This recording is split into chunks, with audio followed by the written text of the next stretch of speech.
gosh. Whoa. Yikes, spikes. Hello and welcome to the Walk and Love podcast. I'm TJ. And I'm Clumsy Brooke. I'm actually not clumsy. Oh my gosh, I'm the intro. And today we're talking about where how the middle is where most of life happens. Yep, then press the button. Yep, I'm doing it. Turn up the volume. Oh, turn up the volume. There we go. Yep, There we go. We got it.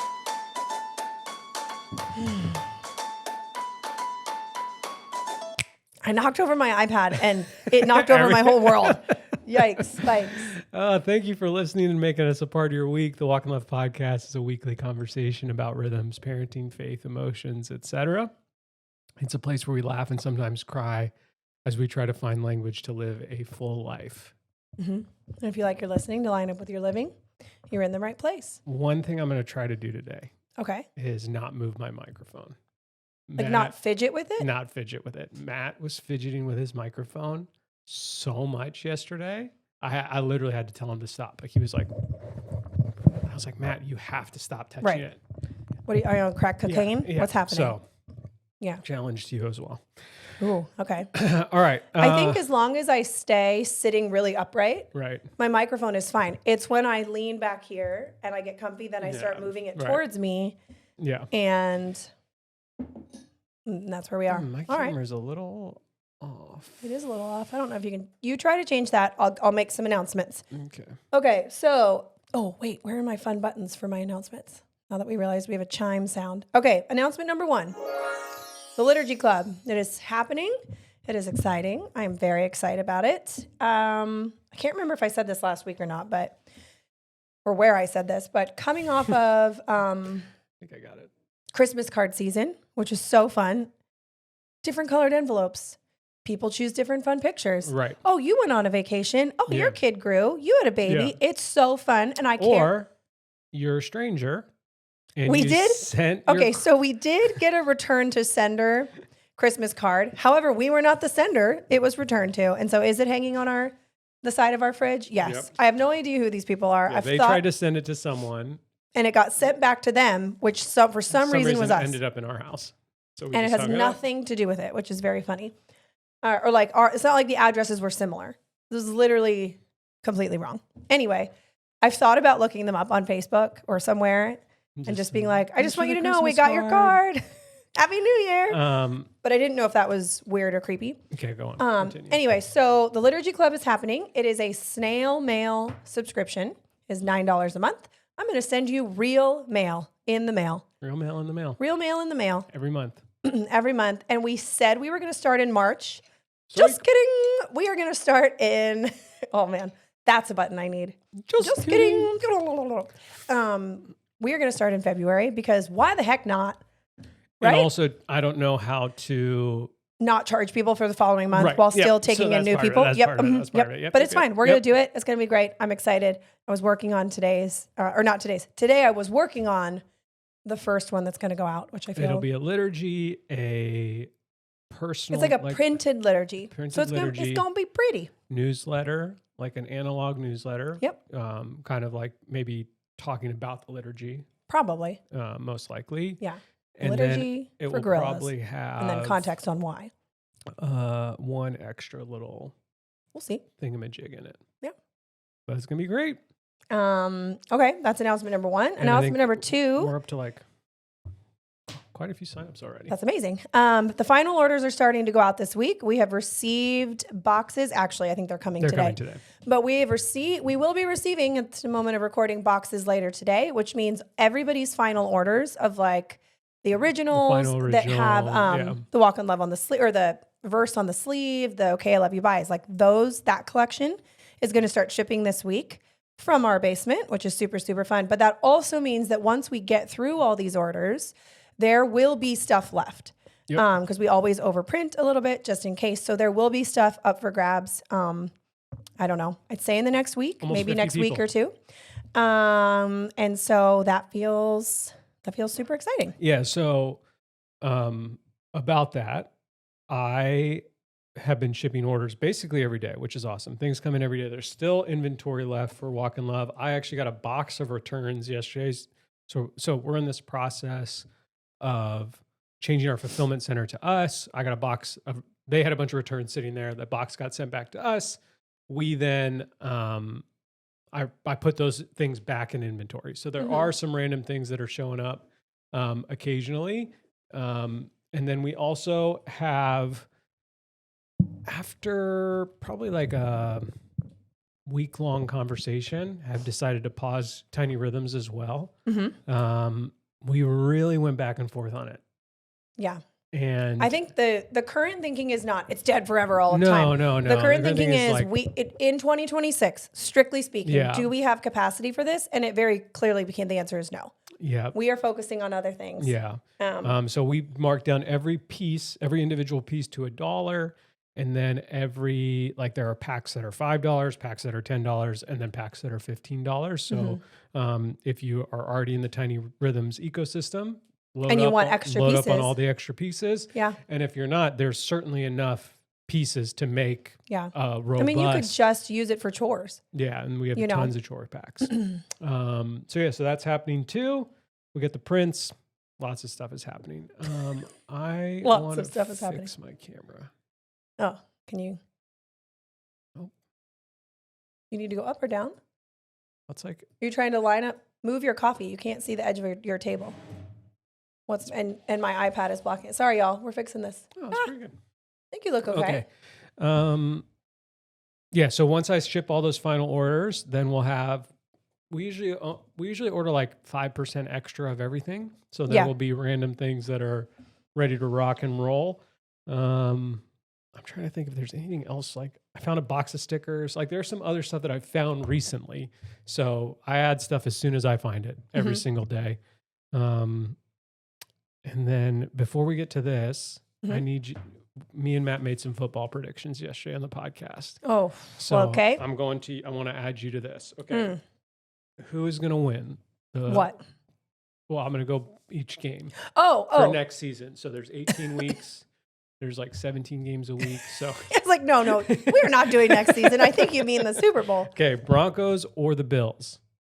These people are already playing each other for sure. Yeah. I'm just determining. We're down to the last. Okay.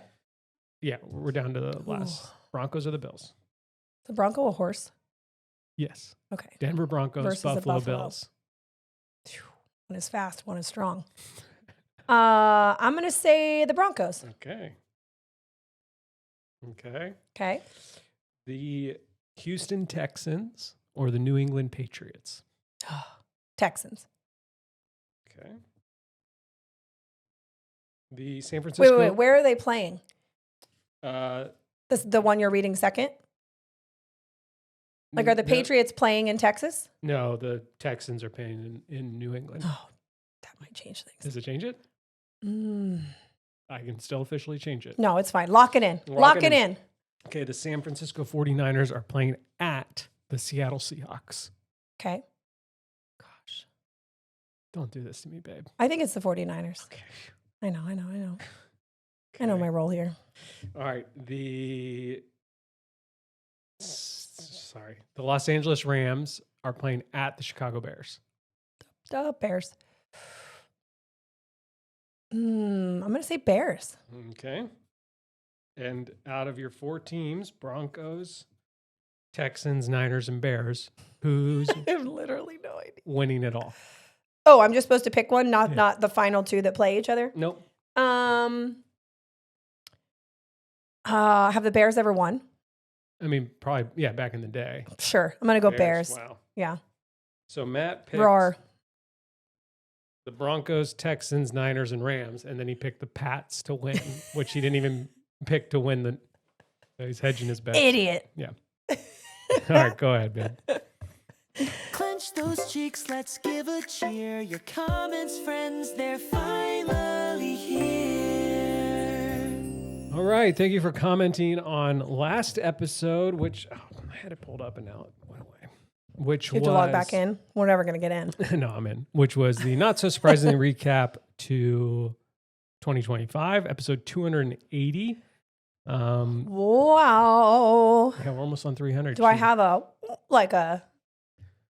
don't feel like I have a wow, except wow. Wow. You have the clap. I guess I could find that we one. do the clap a lot for the niche.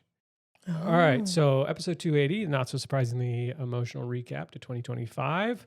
Kelly said Bunko is a 2025 highlight for me too. Oh, love our group. that Kelly. Shout out Kelly. Lewis said, just created my top goal for 2026 listening to this. Thanks, guys. Lewis also did 1,000 push-ups on Tuesday. That is crazy. Yeah. So Matt and I had this stupid idea. Yes. I don't know how we got in the conversation. I don't know how any of our conversations happen on the podcast that we record. I don't know how we got here. But we ended up saying, hey, what if next Tuesday we did 1,000 push-ups in one day? Which I said, there's no way. Like I was upfront about that. You haven't listened to the episode, right? No, I have not. So you'll hear me say, there's just no way Yeah. I can do 1,000 push-ups. Yeah. And so then we challenged our audience, and we're getting texts from Lewis at 7 a.m. that's like, I'm already at 600. I like it. Yeah. I did 100, and then I was like, I'm done. I also spent like 6 hours in the car that day. You did. Driving to appointments. Sure. And so It's cute. But Yeah. I also I just can't do a lot of push-ups because of my physical body strength. Okay. Right? Yet now. Yet. Whatever. Yet. Stop. I instantly dislike you when you do that character. And I don't like feeling that way towards you. All right. Chris Swidenbacher said, I'm going to need a link to that emo Ezekiel album ASAP. Please and thank you. Missy said, we started from season 1 or rewatching all of Home Improvement with our 6-year-old, and I can say with 100% certainty that it stood the test of time and makes me and my husband and I cry almost every single episode. Oh, because that would be very different to watch it as a parent. As an adult. Yeah. It's on Netflix? Yeah. Well, here we go. Baby.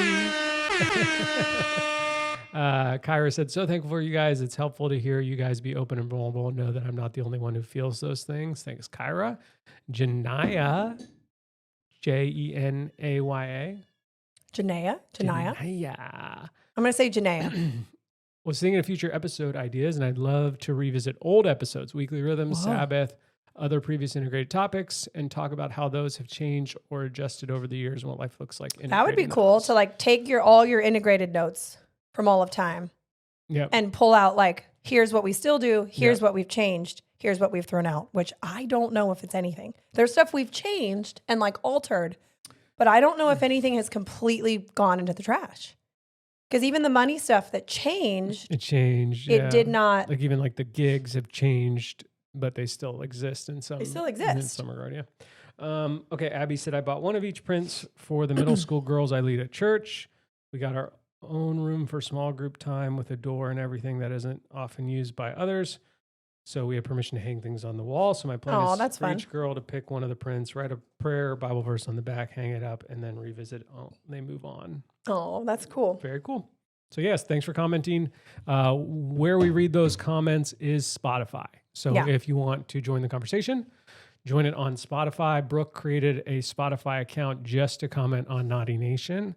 So it's not unheard of to listen on Apple and then only go to Spotify just there for the comments. Yeah. That is acceptable. It is acceptable. Yo, we got opinions and they're coming in hot. Love it or hate it, we say what we got. From pet peeves to things we love. Burning with the fire of 10,000 suns. Feelings. Strong feelings. I'm setting you up for this because you mentioned this on the members only episode that was on Monday. It was not your strong feelings. It was just we sidebar for a minute to a conversation about something. And I said to you, that needs to be a strong feeling. Okay. So do you remember what it is? Well, I can see the notes. Okay.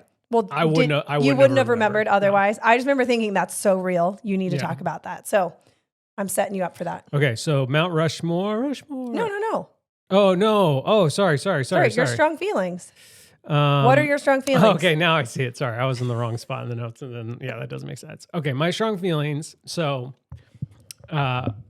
Brooke went away this week. Do you have I wish you had your loud keyboard. You could write it. It's right there. Oh, let me get it. Because you could, these are strong feelings meets all right. Dear what, 2026? Yeah. Or? All right, here we go. I moved my mic.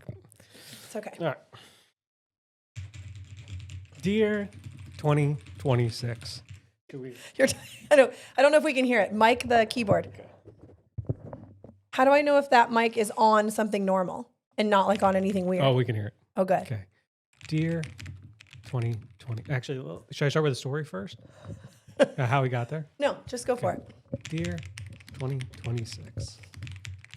Why? Hello, it's me, TJ. Hello, it's me, TJ. How are you? I am well. Today, I ordered 2 pizzas for my daughters while Brooke was away. Those pizzas cost $50. Why is pizza so expensive? What happened to $10 pies? What happened to you? Why in this world is everything I love so expensive? XOXO TJ. P.S. See you tomorrow. It's so real though, which is why when you said it, I thought, oh, pizzas are so expensive. And I get it. Actually, I don't get it. But let me say this. I understand that everything is more expensive in life. So it's including your electric bill. Yeah. Yeah. So if you're like, well, if the price of everything raises, I guess pizza goes with it. But it feels a little disproportionate. Right. But maybe not. They are. If you want a good one that's not just plain cheese. Well, if you want like a real good one, like a Luca, you're spending $30 a pizza. Bucks, 25, 28 bucks. Yeah. 29. 29. But that's going to be like basically like a 1 person, maybe 1.5 people pizza. Right. But if they're that good, it is almost worth it. It is almost worth it. Okay. Then if you go down the next level, we're talking about the mid-tier where you want like a I would call them pineapple on premium delivery. Okay. Because there's like cheap delivery. Yeah. You know, which are still going to give you $10, but they kind of like, you're like, I'm not sure. I'm not exactly sure what I'm eating. Yeah. But if you get premium delivery, they're $20-$25 if you want any sort of topping. They're like $20 for cheese, and then like 25, 26 if you want some sort of like premium specialty. Yeah. And so we ordered 1 buffalo chicken and 1 cheese pizza from a place that we like around here. Mm-hmm. And it was like they weren't big. That's also my other point is that it's not like it's a massive pizza. No, and it's like, okay. Like, yeah, the other day, I think it was like maybe New Year's Day or it was around there. I was like, I'll just grab pizza on the way home for my appointment. For us? Okay, I don't remember. And I ordered a large and a medium. Oh, yeah, you did. I remember this. And I showed up to the place and they put 2 pizzas in my hand. I said, oh, no, I ordered a large and a medium. I don't think this is my order. And they were like, no. How did they phrase it, though? They're like, well, we only have 2 sizes. And that's right. We only have 2 sizes. And then you were like, how are we starting at medium and large? Yeah, so if you only have two sizes and I order a medium. Medium compared to what? That means it doesn't exist. Medium implies that it's in the middle. You can be small, right? Medium, large, or even extra large. Large. I'll take an extra large pizza. So when I ordered a medium, you didn't say, oh, sorry, we only have 2 sizes. Right. Here's what they are. You said, okay, what else would you like? And I said, and then I'd like a large. And what you handed me was a personal pizza and what I would call a small. A medium pizza, maybe. So not only do I not even have the medium because this large isn't even the medium, I also don't have enough pizza for my family. Yes. So those are you can see them boiling up. Hold on. Yeah. Oh, I was ready to re-mic you. They're strong. They are. Just like, and I get it. Everything's expensive. We experienced it as a business. If you own a pizza shop, we are not attacking you personally for what you're charging. I'm attacking culture. What we need is revolution. Oh, okay. Here we go. They said the original revolution started over tea. We tossed that crap into the Boston Harbor. Mm-hmm. In 2026, the year of our Lord, the revolt will be around cheese and pizza and buffalo chicken and toppings. And you know where we're going to toss it? The Potomac. Actually, you know, the Washington Mall, the big thing? Yeah. We're just tossing it in there. On June 1st, 2026, everybody meet in Washington with your pizza. Fly with your pizza. And we're all tossing it in. Yeah. Revolution. People are here for it. Thank you. Thank you. Yeah. You can pull that one. Pull the mic. All right. So those are my strong feelings. It's good though. Settle up, y'all, it's time to score. Who makes the cut on Mount Rushmore? Mount Rushmore! Mount Rushmore! Mount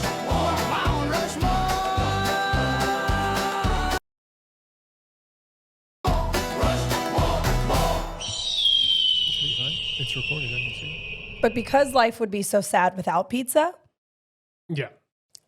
Never if we throw it all in the Washington Monument, will I ever choose the river thing, pond. Yeah, what is that thing called? It's the what mall. that thing do? It's the mall, right? I mean, that's what the whole area is called. But what is the body of water called? I don't know. It's like a fountain. No, it's not a fountain. No, but I mean, like it's Washington Mall standalone private tour for $3,066. Private tour of what? I guess you go under the the 4 a.m. Oh, Washington Mall water. That's what I'm saying. Lincoln Memorial Reflecting Pool. Reflecting pool. There's the word. Okay, anyway, pizza. We're going to do a Mount Rushmore of primarily pizzas. to the iconic Lincoln Memorial Reflecting Pool, the Tidal Basin, and the Capitol Reflecting Pool. So is it 3 things in one? Oh, yeah. You mean, is it Oh, no, there's 3 separate bodies of water? Or do you just mean is it called 3 different things? No, the one we're thinking about is the Lincoln Memorial Reflecting Pool. Yeah, the big long rectangle. Yep. Right? Yeah. No swimming. Yeah, unless it's a private tour. Then you might be able to finagle that. I wonder how much. Here's. Let me get off a side tangent before we get into the pizza. Okay. I think the government is poorly run. We all know that. What? Yeah, we all know No. that to be true. Fraud is happening everywhere. No. Yeah. Just believe. No. I mean, yeah.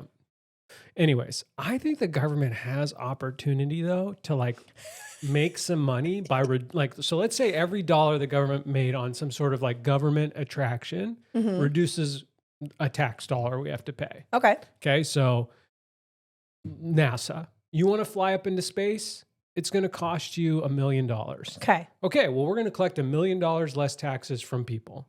Just across the board. So if you choose to fly into space, you're just helping everyone. You're helping everyone. Not your personal tax No, bill. but you get to, yeah. So let's just say that, like, So government-run theme parks that we all want to go to right. as a way to help ourselves. But I don't want to add any costs. Like, I don't, like, it's stuff we're already doing. We're already going up to space. Now, 100 people go up I saw a group of like female astronauts who went up. Wow. Oh, yeah. They were. Yeah, that was really brave and heroic. It was really brave. One of them is also a pop star. What? And is also dating the ex-prime minister of Canada. No. Yeah. That's crazy. Katy Perry. Say that guy's name? Justin Trudeau. Yeah. I actually almost knew that. I almost said Jason Troubadour. Jason Troubadour, yeah. I'd take Jason Troubadour over Justin Trudeau. Anyways, so here's the thing. We're already going to space. Space is a great example. You want to jump on, it's $1 million. We're going to, well, one, I know that this idea would never work because we haven't had a balanced budget since I think 2007. So I'm obviously asking for something. I graduated in 2005. Yeah, I think that's it. Anyways, let's just, yeah. And you know that households without a budget do really well.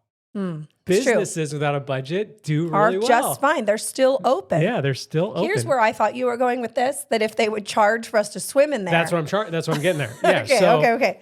You want to swim in Lincoln's reflecting pool. I do, but it's what? It's 10 grand. It's 10 grand. You want to skinny dip in it? That's 100. Whoa. Yeah. I do not want to do that. So we have these escalating things. You want to lay on George Washington's bed in his house? That's going to be $200,000. We could.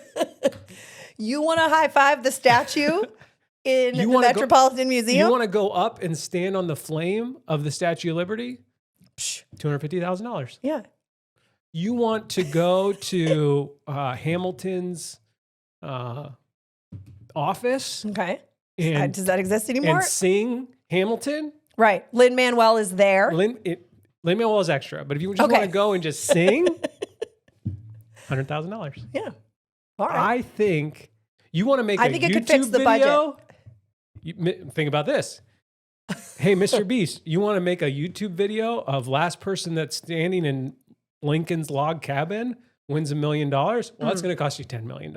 Right. But that's going to be 10 million. Yep. Minus 10. Yeah. Let's think. What are some other monuments that we? I can't think of any monuments right now. But anyways, I think you're onto something. You want to sleep in the White House? You write somebody a letter, and we'll see how that goes. All right, we're doing Mount Rushmore of pizzas, which we did years ago. But years ago, we did not used to do our Mount Rushmore. What would you call it?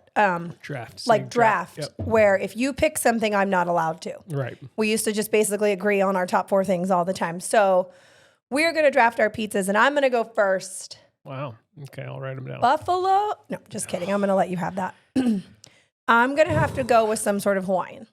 I've always loved a Hawaiian pizza. You're going to lose. I don't care. You're going to stay true to yourself, though. I'm going to stay true to myself. Okay. I'm going to go with buffalo chicken. I know you are. Okay. I'm going to go next with just cheese. Solid backup. Because it's like, these are not in order necessarily of like preference. I will still always pick cheese over I'll pick good cheese over trash anything else. What's the Office bit about? No. Did you order from do you Pizza want a by lot Alfredo's? of okay pizza or a little bit of really good pizza? A little bit of really good pizza. Alfredo's Pizza Cafe. I'm going to go pepperoni. Okay, that's solid. I'm going to do any sort of barbecue. It could be barbecue chicken. It is typically a good barbecue pizza has like barbecue as the sauce, typically some sort of meat, and then some sort of fun, fancy cheese, ricotta, goat, feta, doesn't matter. Some sort of onion happening. Or you stinker. I'm going to pick white pizza. There's nothing like a good white Bianca. Dang it. Okay, so I went with some sort of barbecue. Those are my 3. I don't have a 4th. Will I eat pepperoni? Yes. You took my 4th, which was white. I can give it back to you. No. You may have it. It's fine. Something. See, now I'm just getting real specific to actual places. That's originally what I thought we were going to do. But see, people don't know what those taste like. Right. So they can't really vote, if that's the point. But I'm trying to generalize based on the one I'm talking about. I'm talking about the one that has, so it's like sweet and spicy. Okay. I don't know how to call it. Like if the sausage is sweet, the sauce is a little bit spicy. Okay. If the sauce is a little bit spicy, there's like a hot honey or like some sort of, the one I'm thinking of is the one with the lilikoi butter drizzled on top. Okay. From Marlowe. And so it's this. Is that your favorite pizza of all time? What's your favorite pizza specific of all time? Mine are probably those 2. Mine is buffalo chicken from 7 Mile Pie or 7 Mile Out. 7 Mile Pie. 7 Mile Pie in Stone Harbor. Yeah. See, they have a Hawaiian that is barbecue. Bada so bing, bada look boom. out. Yeah, mine's some sort of sweet and spicy. My last one is going to be meat lovers, which is different than pepperoni. That's true. All right. That's true. Someone put it on the Facebook and we can vote. Thank you. Shout out to whoever does that. Yes. All right. Well, excuse me. Are we jumping in? Yeah, let's jump. Jump around. I'm trying to see who does that Jump so I can give them a proper and get shout. Down. Okay. Well, we named the episode. The middle is where most of life happens. You keep figuring that out. So I feel like the title, like all good titles, sort of tells you exactly what we're talking about. Everything else from here on out feels redundant, but I know that it's not. So I've been really thinking about this. I mean, Have you seen this? Someone made Rice Krispie cookies on the... Rice Krispie cookies or bars? Cookies and bars. I can't quite see those pictures. People are trying it. That looks amazing. What was I saying? Yes. So I've been thinking a lot about, I've named my newsletter The Middle of the Middle. Brittany Jovanovic. She's the one that usually puts them in. Shout out, Brittany. And I won the Christmas one. Oh, what were we talking about? Christmas movies. Oh, Christmas movies. I won. That's okay. And then we needed that. See. You crushed me on acceptable pajama pant patterns. And you really crushed me on fall activities. Okay. What did I have though? That was the swing boat. Baking, all the fall things, pumpkin picking and carving, hot drinks, sweater weather. Sweater weather is probably what did it. Yeah. I had last yard cleanup. I knew that one was trash. I regretted it the moment I said regret it. Okay, so because I named my newsletter the middle of the middle, and we had an episode talking about like the midlife squeeze.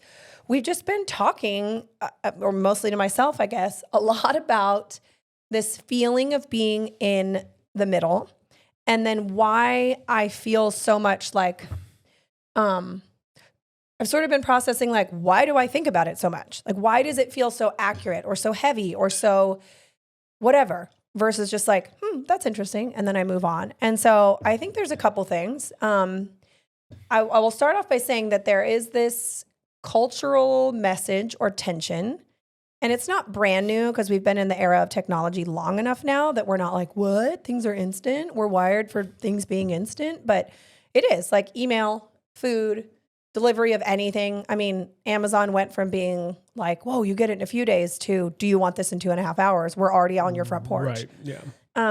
We want answers immediately. We want results. We rarely have to wait for anything anymore.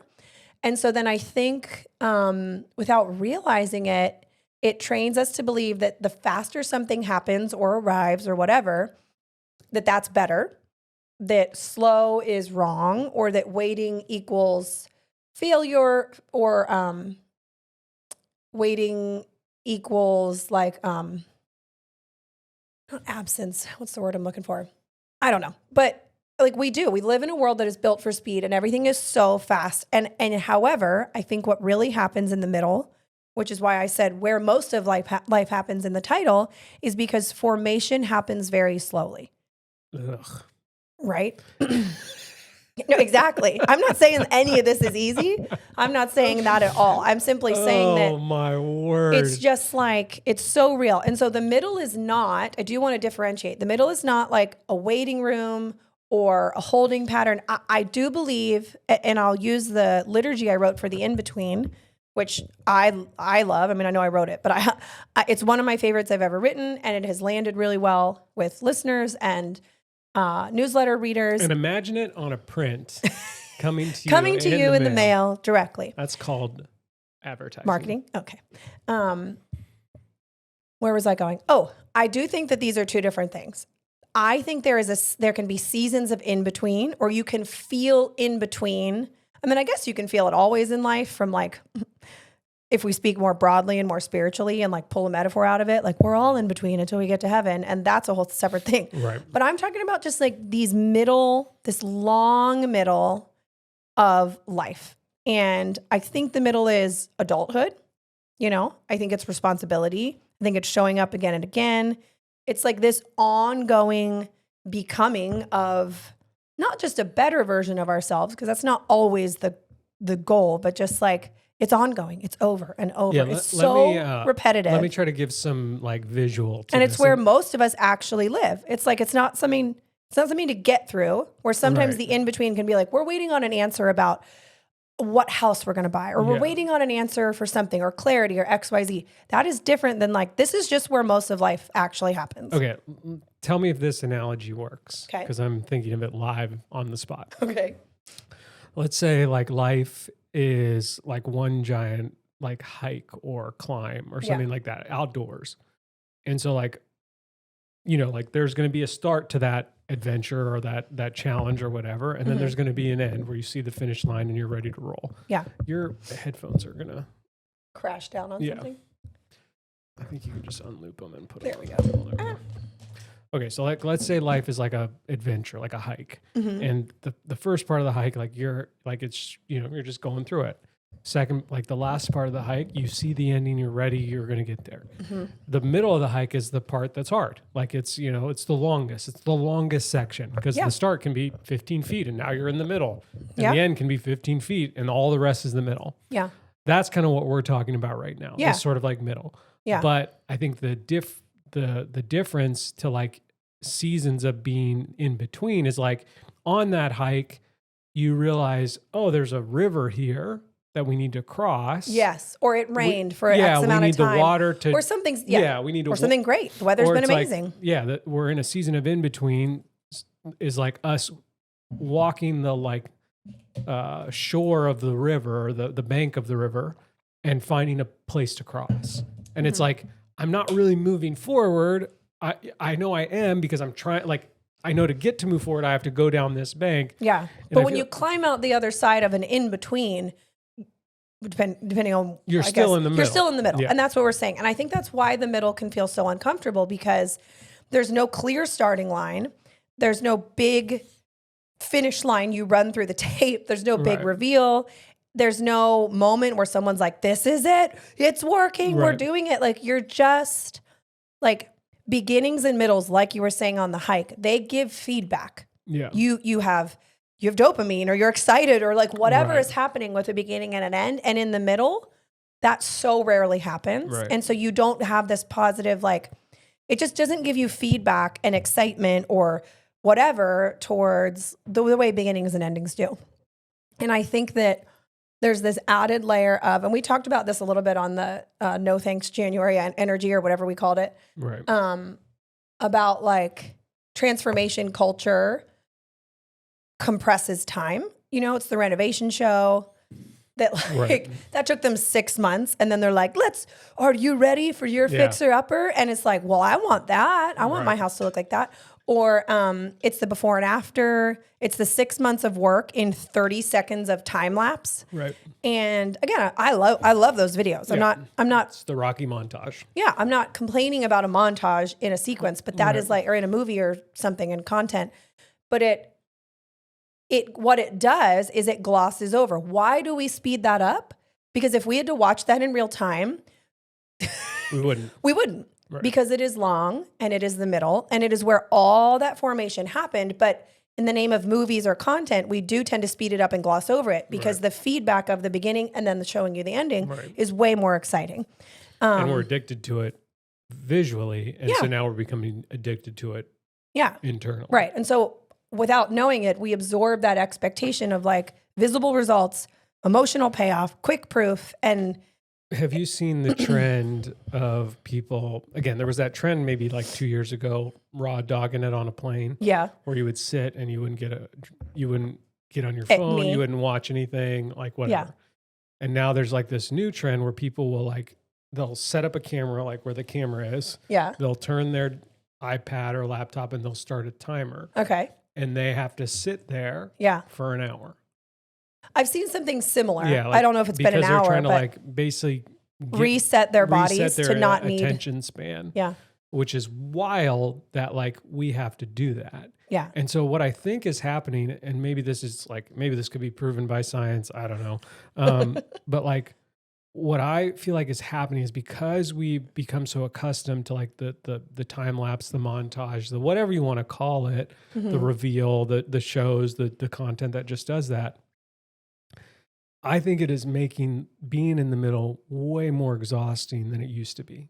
Like because we have an expectation that it should be otherwise. Right. Like or should be different versus like my mom has often normal. said, it is so much harder for you being parents than it was for me. And I agree with that statement. And I think part of that is like financially, like, well, there's multiple layers or slices of the pie. You know, like, there's that. Like we are like the average, like if you ever see those charts that are like, you know, the average cost of housing versus the average salary. And it's like, you know, and you're just like, oh, okay, that's why, you know. And so it's like, there's an element of that. Yeah. But I think the other element is that like we have so much input that it's like we have to navigate through all that, all while wanting sort of like to be established and to be at this to have arrived point. Somehow. Yeah. And so it just ends up all while like I think internally these devices are training us to expect that. Yeah. And so it's like this double, like, you know, double-edged sword of like, yeah, because, you know, I've been on the podcast for 280 episodes. I've been talking about this like almost existential struggle of like, am I ever going to feel like I'm doing it, whatever it is? I don't know. Right. And it's like, so anyways. Yeah, no, I agree. And that's what, I specifically chose the word formation happening in the middle because formation to me that like there's spiritual formation, there's emotional formation. And I'm not saying any of these in like a woo-woo sense or anything. I really mean it. Like there is real spiritual formation happening as we continue to follow Jesus and walk after him and draw near to him and do all of those things. And so that's what's really, I think, it's similar in a way, if I sidebar for a second, to the idea of like the bucket list life, which we talk about a lot when we're talking about the 7-day rhythm. We've got this one line that is straight across with these great like, and I got married here, and I went to Bora Bora here, and I did something incredible here. And it's like blips on a timeline, or it's the up and to the right type timeline versus this like repeating 7-day loop that actually is your life. And so formation, which I believe is what happens in this long middle, is, and I don't say long like always exhausting or like I don't use that. But I'm not trying to bend negatively with that. But what's interesting to me, and maybe we can kind of unpack this here, is I feel exhausted. Like, yeah. And so for me, like what I feel is I don't want to be here anymore. Yeah. Not in like I don't want people to take that like this negative like right. You're not checking out of your life and leaving us and doing something crazy like that. No, I don't mean it that way. I just mean like if this is the middle, see, for the next 20 years, yeah, I'm going to push back, but this is good.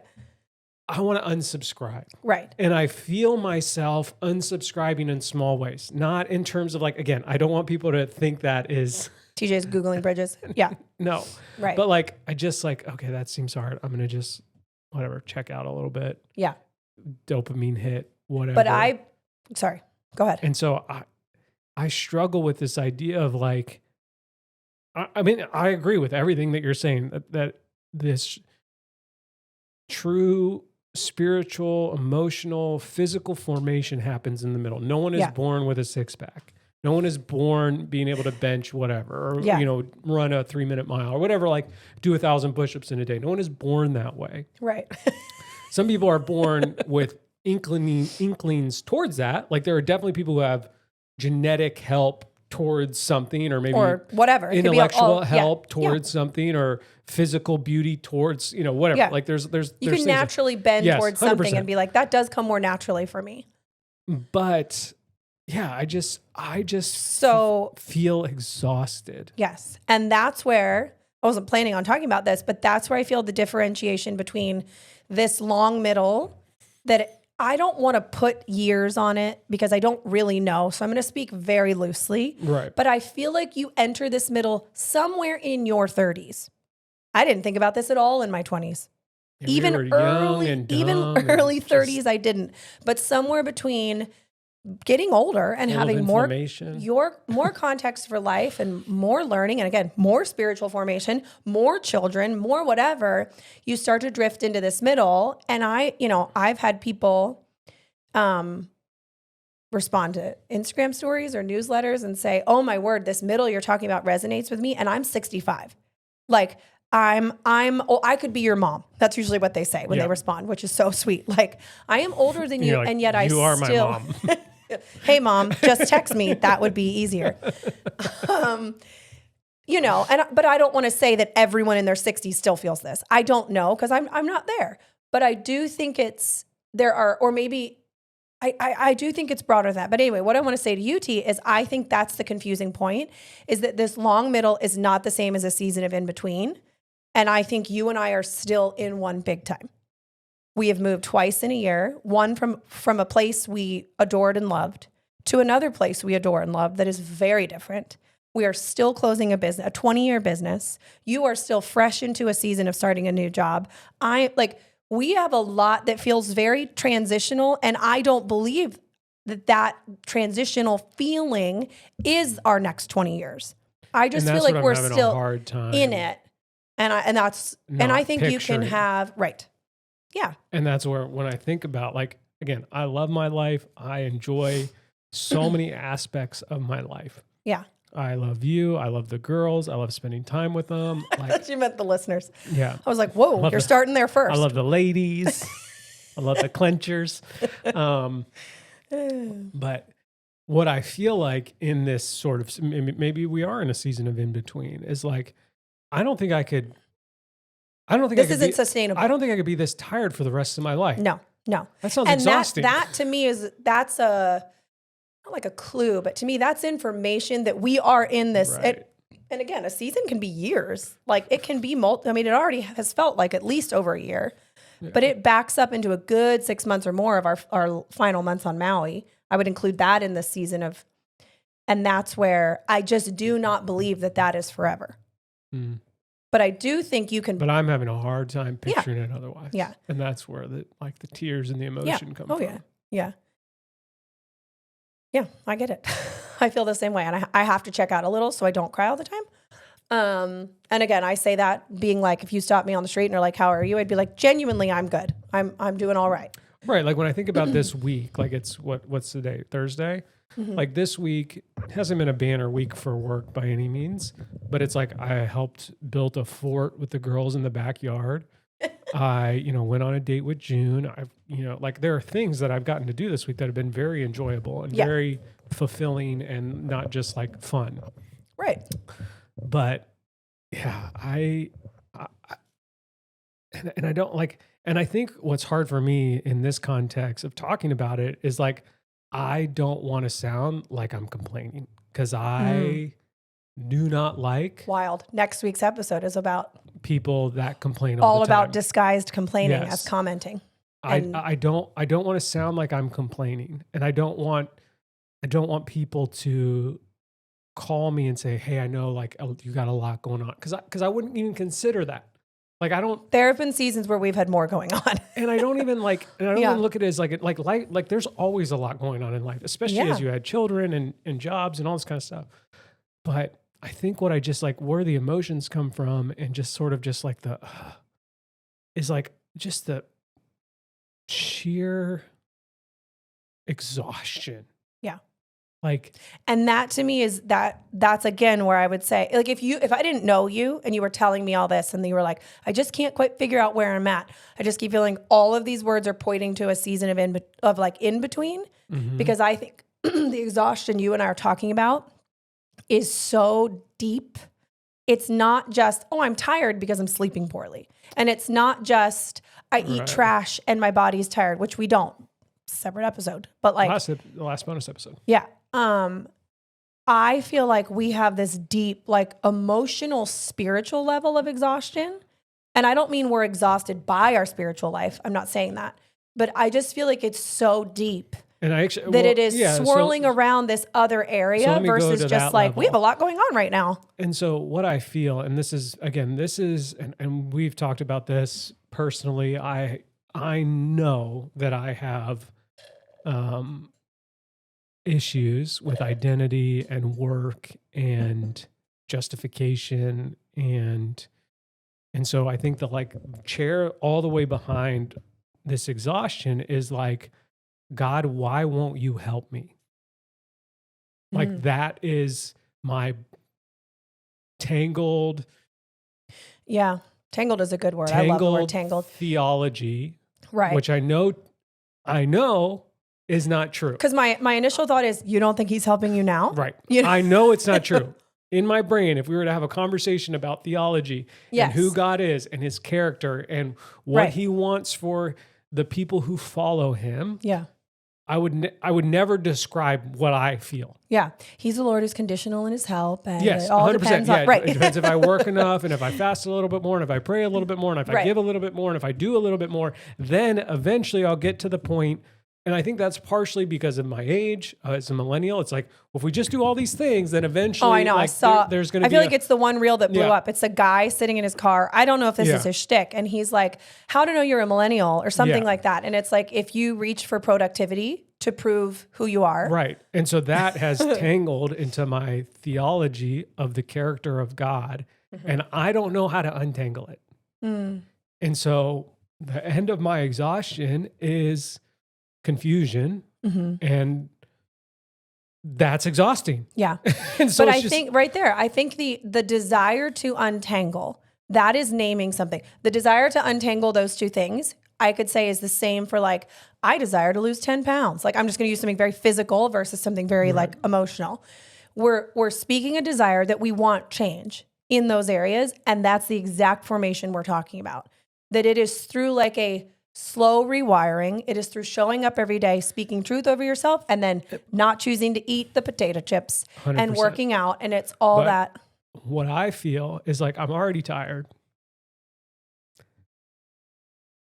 I don't know if I can do that. Like if I'm being honest, and I hate, cause like if someone was, you know, cause we've had friends who have gone through some real big struggles with all this kind of stuff. And my encouragement is always what you're saying to me right now. Yeah.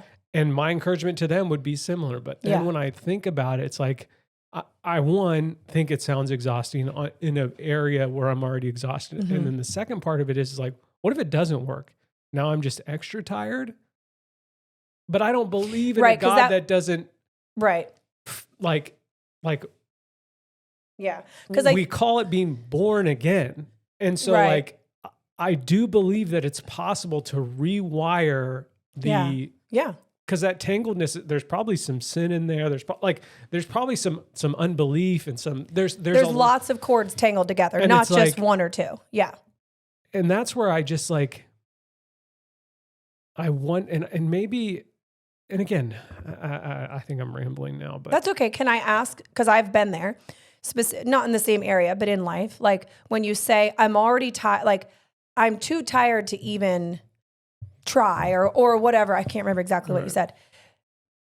Do you, cause that's how I get with other things. There's other areas, but then I realize, okay, we're back to the discomfort on both ends. Like you say, there is discomfort on both sides. And it's now the scales of, I'm so uncomfortable or tired or insert whatever discomfort. But I think because of how I'm so millennially wired or nature or nurture, whatever you want to call it, like again, I was tired. I was tired all of 2025 too tired to work out.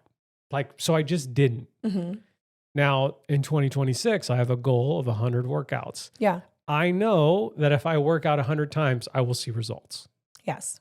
It will also literally make your body less tired on a like cellular level. Yes. I know all those things. Yeah. What I fear is that I don't know if I believe that if I work on this untangling, if it will, like I can see the physical results of exercise. Yes. I can see the physical results of anything that's visual, painting a room, making over a space, doing anything that's like that. But the internal work is what I feel is like, okay, I'm 40. Mm-hmm. I feel like I've done some internal work already. You have, yeah. But it's still all there. It still all feels in there tangled up. And so it's like, can it, you know, at the end of 2026, like I'll use the workout, like at the end of 2026, if I get 100 workouts, my muscles will be stronger. I'll probably be able to lift more. I'll probably have more endurance. Like there will be like, and my fear is like, if I do that internally to try to untangle all the false narratives, beliefs, you know, identity issues that I have, will I still be in the same place? And what will that make me feel if I try to do all this, if I do the 100 internal workouts, let's use that language. Right. And I'm still in the exact same place. That's what scares me. Yeah. I almost don't feel like it's possible. Because if you use the physical, and if someone told me, like I almost feel like you're asking the wrong question, right, or type of a thing where I'm like, no, because you using real workouts, like they compound, you get stronger. I'm not saying the lifting becomes easier necessarily, but your body is able to lift more. No, that's the beauty of CrossFit. Is like right. It's the progressive overload. Like you can keep is as hard as day 400 because now instead of just trying to do one pull up, you're trying to do 40. Right. You know. Right. And so if you use that on the other side, though, but then the hardness might, which again I think is we're asking the wrong question, or we're focusing on the not quite right thing, because it might not feel less hard using the pull up example, but you are now a person who can spiritually and emotionally do 40 pull-ups instead of one. Right. And that is a different life. That will ripple out and trickle out to your kids and what they're watching and your relationships and your business. Like that will trickle in a way that is, or ripple, I should say, but what if it in a way doesn't? that's very, and that's fear. That's straight up fear. And that's that Ellie Limebear song. Like, get out, fear. Like you don't belong here. Because fear is different than like, I'm afraid of heights. And I think if I saw a bear, my body would feel afraid. Yeah. And I think what I'm the koala in the swamp in there as well is like, and I was talking to Jeremy about this. It's like we often like, I'll use Walk in Love as an example. Like we're closing it down. Mm-hmm. We're closing it down for some personal reasons. There's lots of reasons. Yeah. But it closing feels like a failure to me, regardless of what it ever did. Mm-hmm.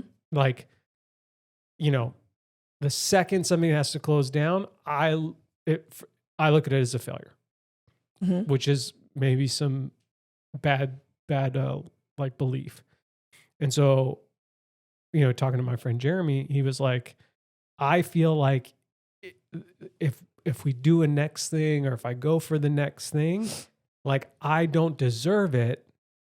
I'm not worthy of it. I don't belong because of this door that had to close. Mm. And so that also gets tangled in all these feelings of being in the middle. And like, again, I know the stories of Milton Hershey and Warren Buffett and all the people who had success later in life. And you can show me all those stories and send me all those reels and I can swipe through all those galleries and I can see all that and know that to be true, but yet still doubt that it's for me. Mm. That's a lot. And you and I have talked about this endlessly, like not in a negative way, but just like, this is not new to me. And there's so much and so all tangled and unpacked there that I don't, not that I don't have notes for, but like, to me, I feel like, feels like hold, the middle. Please. Yeah. All that feels like the middle to me. Hold, please. Like, there's sub episodes within all of this. To bring and it I back would love to to what do we're that. talking about today, all of that feels like the middle. And so it's like, which is why, again, I don't want people like, I have such a diversion to sounding negative that I like almost have a hard time explaining how I feel deeply at times. Mm-hmm. That I don't want people to be like, oh man, TJ's in a bad spot. Because I wouldn't say that about myself. Right. But if I'm being honest about this conversation and in the middle, it's like, yeah, nah. It's kind of how I feel. Like, okay, is there you feel you want to press the unsubscribe button, and I think that's a confusion of stuff being not confusion, but like there's just multiple layers here. And the big umbrella is that we're in the middle, and it's where formation matters, I think, more than any other time.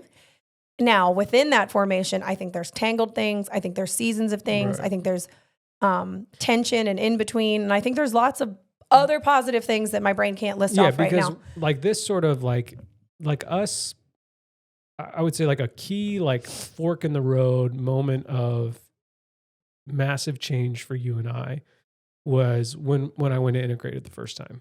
Like, yeah. And so 6-7 years ago. Mm-hmm. It's about around the age of Sunny is how I always remember. Yeah. And so it's like, whoa, massive change, lifestyle change, belief change. And it's like, but that was an introduction to the information. Because I have written here, is what I'm trying to get at, is like, I have written here, like, formation doesn't show up on a timeline. It shows up over time. But Integrated, I can put that on a timeline. Right. I know the loose month that you went to Integrated and it, quote, changed everything. But not until we implemented it. But even those for first 8 years.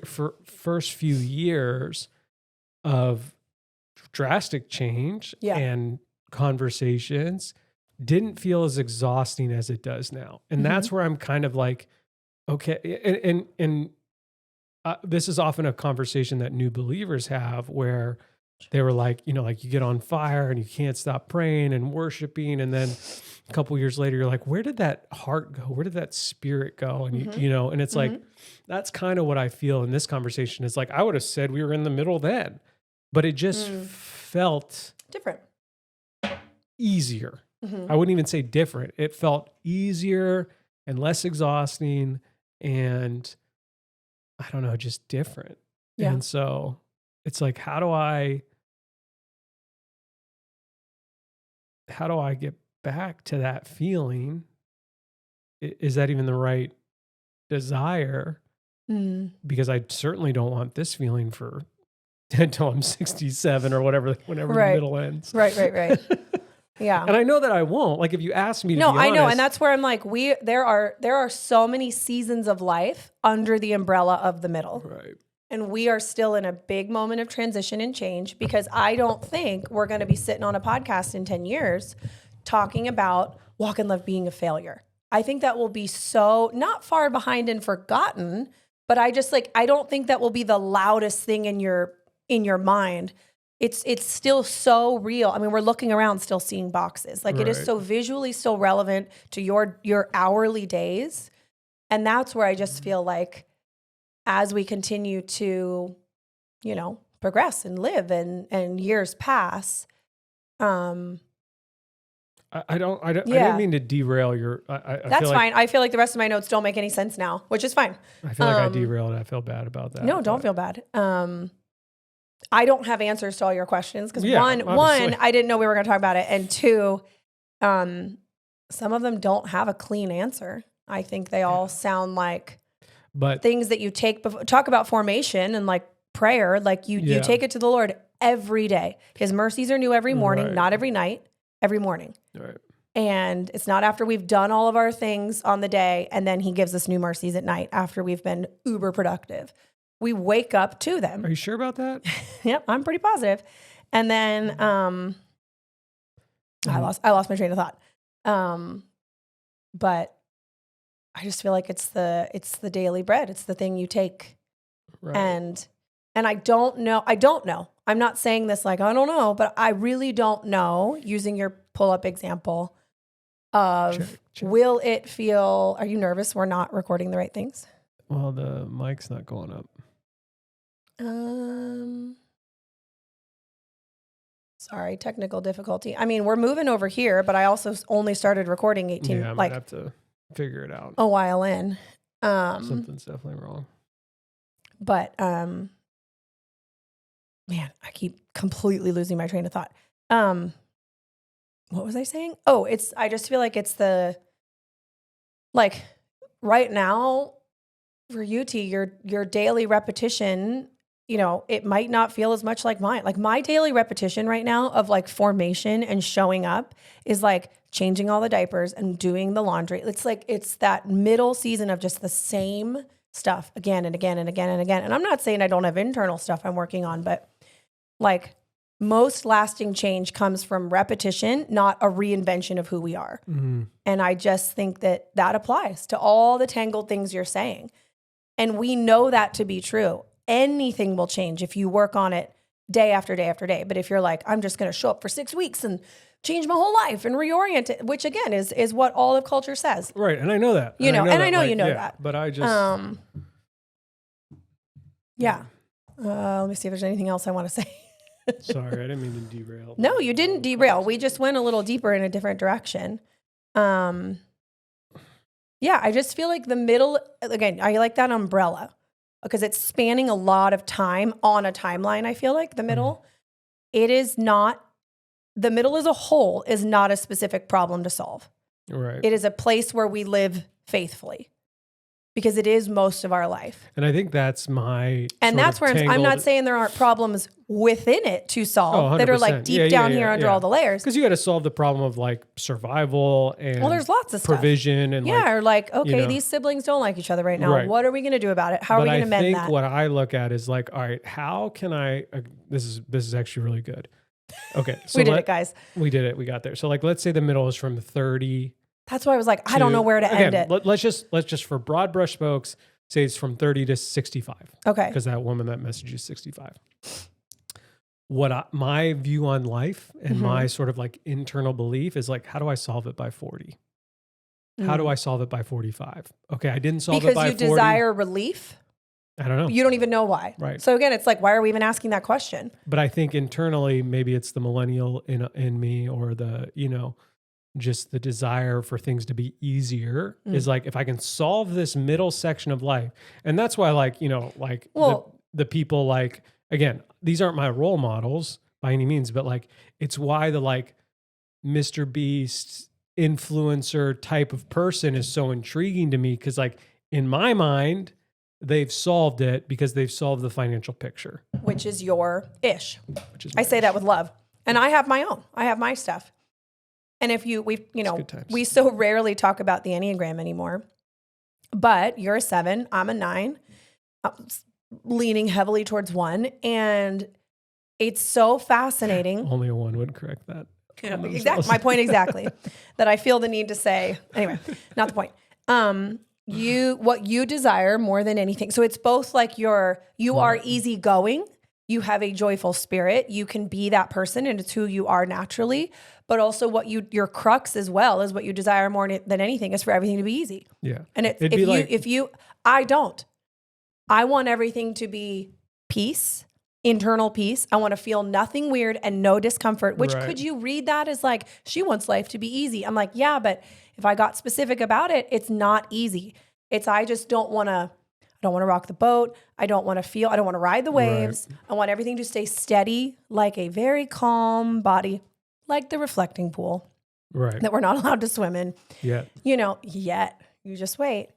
And so it's just interesting that even how we were made and wired as personalities and all that deeply reflects what our stuff is that we have to work on constantly. Solve the middle by the time, like I already think I've missed, like I'm already behind in solving it. You believe that too. You believe you've missed something, and I'm behind in solving it. What? But I wouldn't say my parents were behind in solving it. They because it's not a problem that needs to be solved. No, I'm also like I don't know if they solved anything. They just kept going faithfully. I say that lovingly because I could say the same thing about my parents who are in their 60s now, mid 60s. I'm like, I don't think they'd look back. One, they might still consider themselves in this middle. And even if they were like, no, I feel like I'm kind of coming out of that into the whatever's next. Like, I don't think they'd look back and go, we did it. We solved it. Right. I think they'd be like, I stayed. I was faithful. I showed up. I did that stuff again and again and again and again. And it has formed who I am now. Yeah. And hopefully forming us to be more and more and more, I know you have pushback on the like Jesus concept, but formed us to be what I mean, to following him. Closer, if we draw near to him, but if we also become the company we keep in the drawing near, I feel like we will become more like him. But the goal is drawing near, not just like, I want to be more patient because he is, and there's no other reason, Right. It's like if I, again, all my kids are under 10. It's like for the next 3 weeks. Yeah. It's like if I wanted to solve the problem of them being adults early, that'd be insane. It would also be so detrimental to who they 100%. Are and their formation. And to us. Day after day after day. To literally everything. Yeah. But also, it's not a problem that they're not adults. So why are we even phrasing it that way? And that's what I feel. Yeah. And I think culture kind of tells us to feel that way. So like I'll kind of, again, not give myself excuses, but like,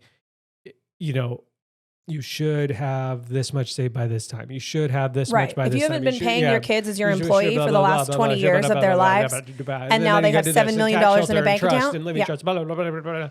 And so all of that makes me feel like, life is a problem that needs to be solving. Yes. I am a problem solver. Why aren't I doing this So better? Let me back up on all that and say, if life is a problem that needs to be solved, and that's the message we're receiving, that's because that is marketing 101. That is how you sell anything. Right. Whether the devil's trying to sell it or a company's trying to sell it. Like, I don't desire the calendar for my new year until the problem is so sold to me that I believe it and I now need to purchase a fix. And so that's what so much of this world of like, so buy my e-course, so do my thing, so whatever. And again, I love solving problems. Yeah. I'm not anti-solving problems. No. We bought the calendar. Is not... No, the middle is not a problem that needs to be solved. And I think that's what I'm realizing through this conversation, that I believe that to be true. And I believe that I'm behind in solving it.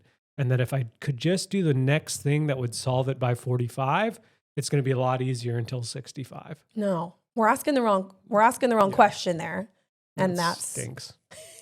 Or does it? It doesn't. Or is there freedom in realizing this is not a problem to be solved. It is a place to live faithfully. And But then I look at people and friends and loved ones, and I think, well, they've solved it. Do you really? Oh, yeah. But does it lean finances? Oh, 100%. See? Yeah. Yeah. Because I don't think that about people. Well, you wouldn't think that about someone who's like extremely fit. I mean, maybe. Not that you're not extremely fit. No. I don't take that personally. I don't know. That wouldn't be my category. I'm trying to figure out what mine is. I think mine is probably relationally. When I'm always like, point in the future, tell me the family, show me the family who is super, super close, but also has the boundaries of like, well, you don't live with us anymore, so it's not like we need to talk all the time. And it's all that like relational, all the ties and tetherings. Not that they get tangled, but just like, show me it's possible to. Right. So I'm not really trying to solve it. I'm more looking for like, who is doing this at 40 and 50 and 60 really well, so that I can, you're not so that really I can good point. Problem solver, so that makes sense. Ooh, my neck hurts instantly. Okay. Anyway. Good talk, babe. Yep. I'm pretty sure this is going to be audio only. But you're going to pull half the audio from that? I think so. Hopefully. Yeah. And pull half the audio from this? Something happened midway through that our video is not collecting the audio anymore, and I'm not sure. I'm guessing it's when you hit record, it like changed something. Because I hit it after you hit record. In the past, you've told me to hit record. I didn't. Sorry, know y'all that are was a along thing. for this. Yeah, I didn't know that was a thing. And then, well, maybe that's what happened last time too, when we lost our video or whatever. I don't know. Anyway, thanks for being here. Yeah. Thanks for listening as we wound our way around all that. I think the big takeaway is have you been living your life believing that this long middle section is a problem to be solved? And I think have an honest conversation with yourself or your spouse or your best friend about that. Yes, and just I have. No, That's what I've learned. I'm not asking you. I'm asking the audience, the listeners. You folding laundry and you driving home from work. Yeah, because I think that's the wrong.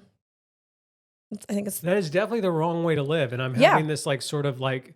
And I don't like to say this is right and this is wrong often, unless it's like I'm biblical. Definitely having this like existential moment of like, I have believed that my whole life, which then has so many repercussions that like I'm behind in solving this problem. So like, I don't have time for X, Y, and Z because I'm too busy solving this problem. This problem needs to be solved before I can go live my life. Before I can,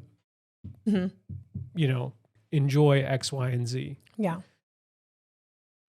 Yeah. Woof. Buzz your girlfriend. Woof. You should share that fun fact. Oh yeah. So I heard Woof, Buzz your girlfriend is from Home Alone. Home Alone 1. And when they show the picture of the girlfriend, and is it the first one, right? The first movie. I learned that it was not the director, but like some producer, somebody on set. It was a picture of their son wearing a wig because they didn't want to offend any actual girl as like Woof, Buzz your girlfriend. And so I just loved thinking that they got all giggly about it and were like, hey, Matthew or whatever, put this wig on. Here's what we're going to do. Here's fake braces or whatever. Yeah. Look as ugly as you can. It's so great. Yeah. It's so funny. All right. Well, this feels like a glass shattering, type moment. So I'm excited to probably continue to process this in varying layers over.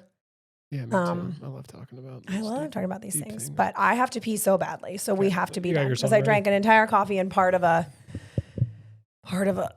water. But thanks for being here. Thanks for making us part of your week. Okay, I love you. Bye.